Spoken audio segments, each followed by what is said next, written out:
But I can always say and I can proudly say na I am pro-Filipino.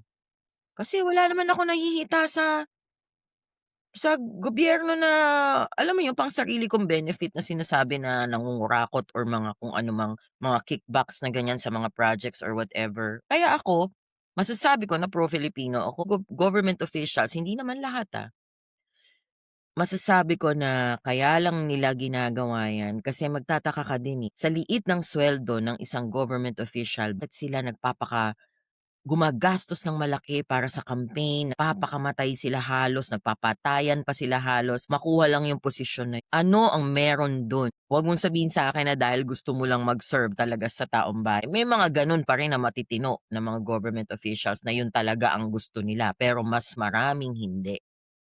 So, bakit sila nakaupo sa puwesto? It could be may makukuha sila, it could be sisikat sila, power, pera, ano pa?